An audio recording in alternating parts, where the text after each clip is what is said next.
Hello, and welcome back to one of my videos. In this video, we're going to be talking all about zinnias. Are zinnias worth it? Should you grow them on your flower farm? And what varieties I recommend? And are they any good?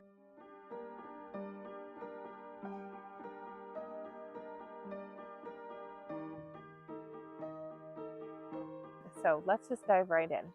When I started my flower farm 6 years ago, I planted a whole bunch of zinnias. It was recommended to me by Lisa Mason Sigler, who's kind of my flower farming mentor. I took her course, Flower Farming the Basics, in 2020, and she recommends having high return, low investment. So that would be things like easily grown from seed annuals. You have very little investment, but you have a high return in the end because you're getting a crop from them from seeds that cost pennies and you're able to sell it. And then if it fails or you can't sell them, you're not out this big investment. That's what I did. I started by growing a bunch of zinnias that she had recommended. But there is like a lot of things about zinnias that you wonder, are these really a great crop to continue to grow?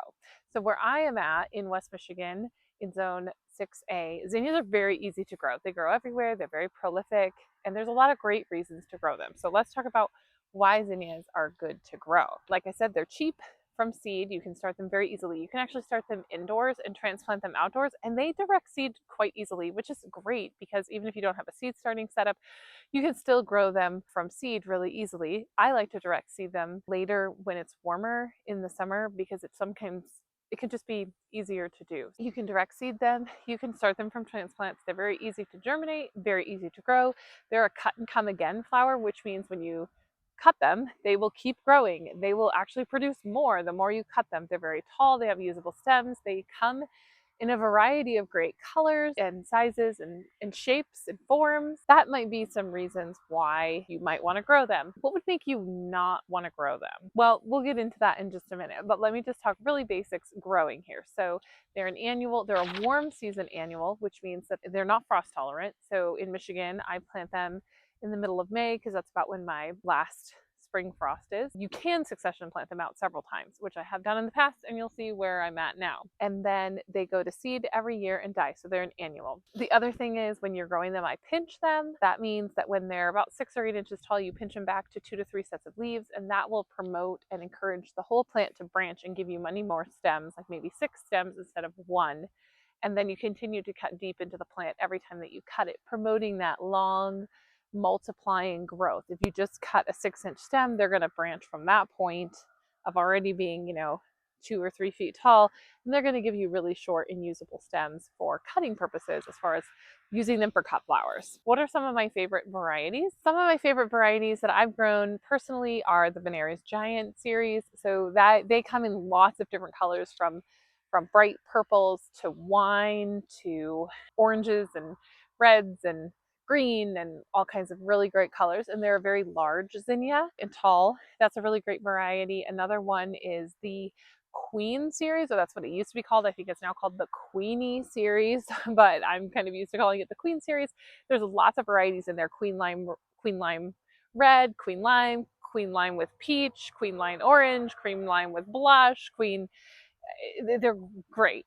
Every single one of those that I've ever grown is, I like it a lot. It's really good colors for selling to florists, which is what I do, and especially great for selling to event florists, which if you're interested, I do have a free download, tips for selling flowers to florists. So if you want to know about that, check that out. I almost sell exclusively to florists, and I've done so for, this is my 6th year. All that to say, so what's not to love about them? They're cheap, they're easy to grow, they are cut and come again, they come in great colors. What's not to love? Well, I actually don't really like zinnias for a lot of reasons. However, I still have them on my farm. So let's talk about why that might be. Starting, I don't know, how should I start? Should I list them in order of importance of difficulties or alphabetically? I don't know.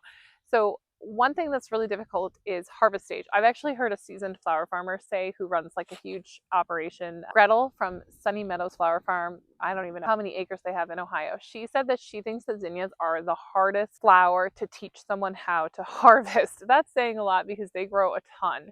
I mean, like acres and acres. Why is that? Well, it's because if you harvest it too early, it will simply wilt and it will flop and it won't recover. So a lot of people say you should do the wiggle test. Like if you move the stem back and forth, it will stay firm when it's mature enough, but when it's immature, it flops kind of. That can work. A lot of people say you really should harvest them more mature than that, like beyond the wiggle test, but not too mature because then they won't last very long. If there just is a tricky harvest stage, it's also difficult to teach someone how to harvest them. It's a lot more like by feel and by look and by experience.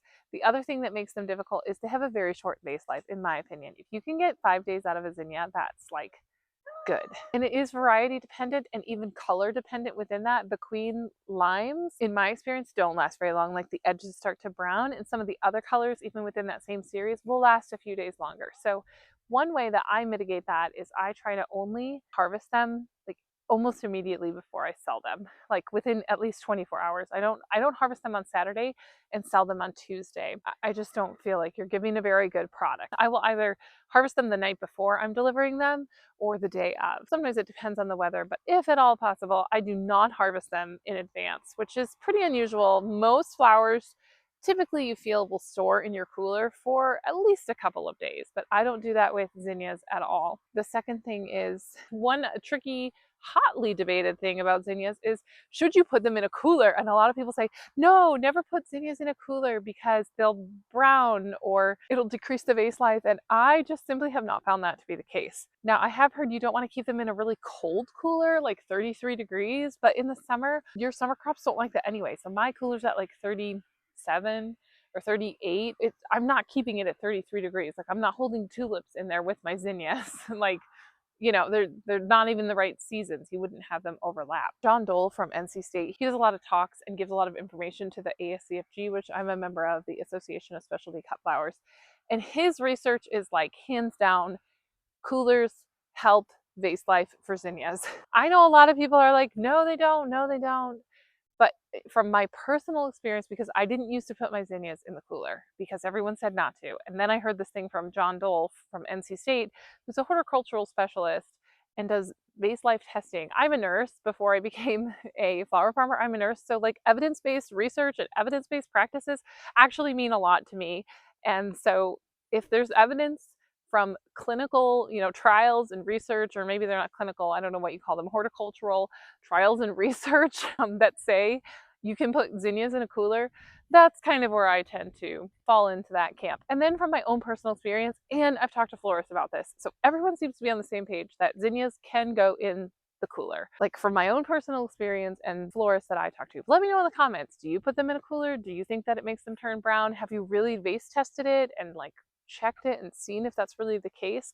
I'd be curious to know. It's hotly contested. If you find it annoying to not put your zinnias in the cooler, because I can tell you, I didn't used to put them in the cooler and I hauled them down to my basement because I didn't want them in my cooler, but I don't want them obviously outside. And then I went to deliver and I forgot my zinnias because they're not in the same place as all my other flowers. It's super annoying, very difficult workflow.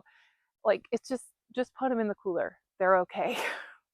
And if you don't believe me, Google John Dole Zinnia research cooler something. You'll find his paper. You can access this information. So do your own research if you don't believe me. But I'm telling you, it's gonna be okay. So what else is to not love about them? Okay, so they do not transfer well. They break very easily. You have to be very careful when you're stripping them to strip them in a particular way. Again, going back to how difficult it is to harvest them, you have to strip them carefully so you don't break their neck. So I tend to hold them at the lower part of the stem, not up by the neck, because you can easily break it. The other thing is I try to put 11 stems in a bunch just for like quality control purposes. I'm not trying to give them an extra stem. I'm basically saying there's 11 stems.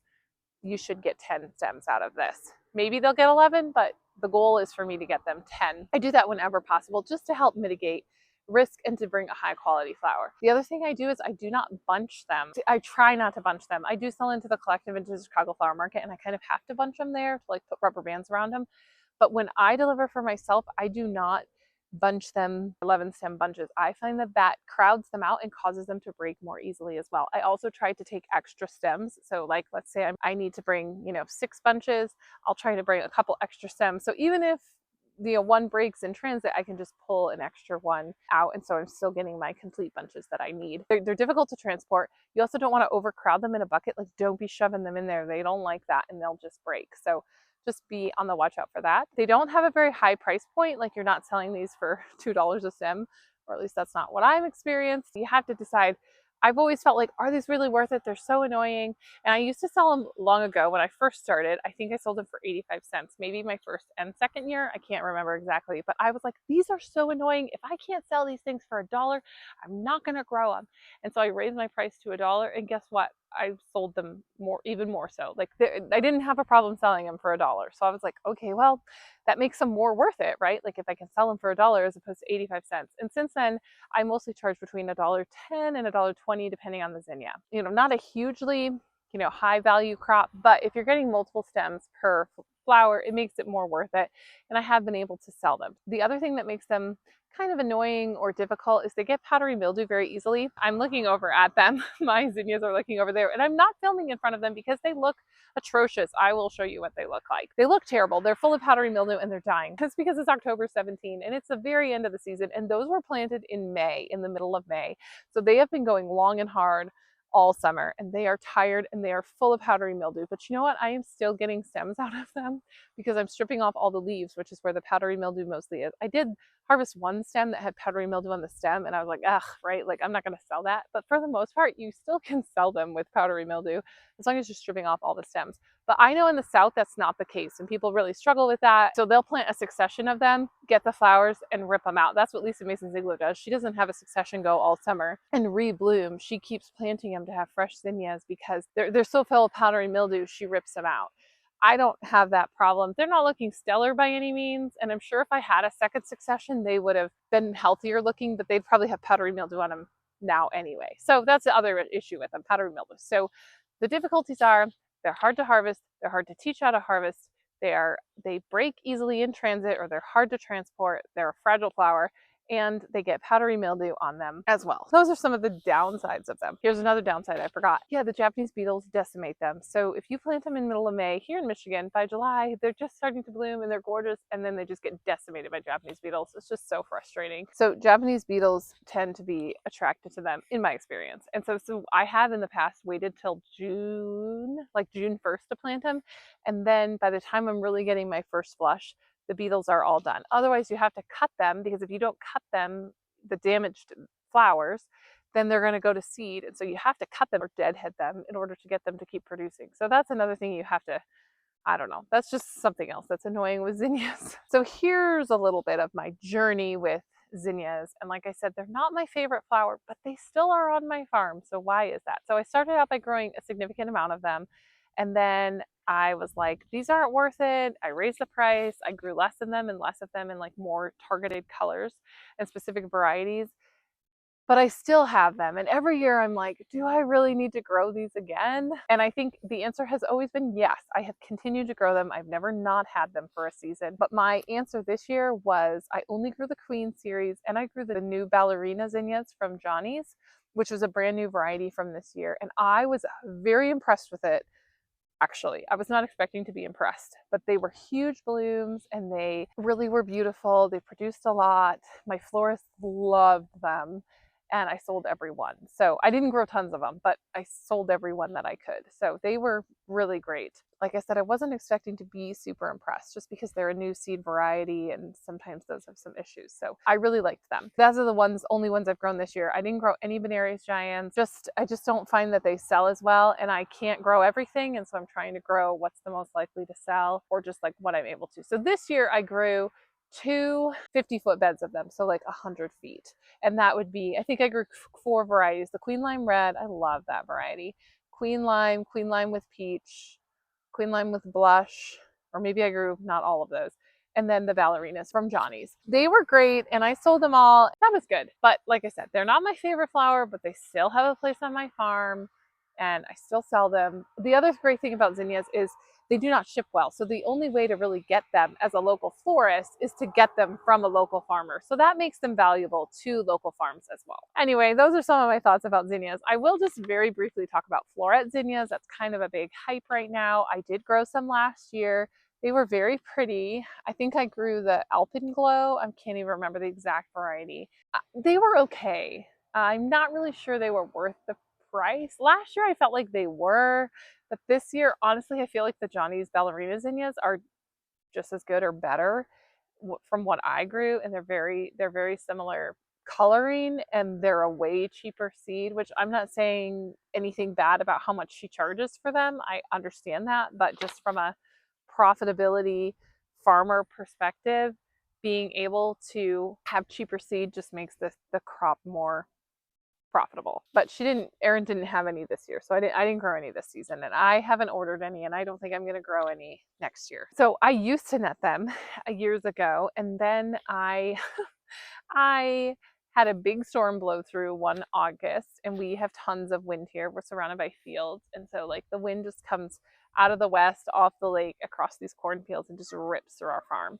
And it's very windy. However, we also have relatively clay soil. We are not sandy here. Just understand when someone says, I don't net these, or you should net these, or you have to net this, or never net this, there's a lot of nuances to that based on your climate and really a lot on your soil. So I had this wind come through in August a couple of years ago, and I had 2 rows of zinnias, or several rows of zinnias, but I had some that were netted and some that weren't netted. And I had different things go down on my farm. Like this was a strong wind that took down crops. And my unnetted zinnias just stood strong and firm. And so did the netted zinnias. But I was like, well, why am I netting these then if they seem to do just fine? So I have never net zinnias since then, and I've never had a problem until this year. And the zinnias I planted this year were kind of a mess, and a bunch of them fell all over the place. So now I'm like, should I net them again? Like, I'm not sure. And we didn't even have substantial wind, like they just were toppling over. So I'm not really sure why that was. Net them, don't net them. Let me know what you do in the comments. I'd love to know. But I've had success with both. But when in doubt, I would for sure net things. But I haven't had a problem in like 4 years. But this year, it didn't go so well. So I don't know. That's just my experience with that as well. So I'd love to know in the comments. There are some strong opinions about zinnias in the flower farming world. So are you like pro zinnia? You love them, can't imagine life without them? Or are you more like me where you're sort of like, they're okay, but I'd really rather not have to grow them. But I feel like they do have space on my farm. So that's where I'm at with zinnias. If you enjoyed this video, I highly recommend that you check out the video that I did on growing yarrow. I love yarrow. It's such a beautiful video. First of all, the yarrow was in such great bloom. It's so beautiful. And I talked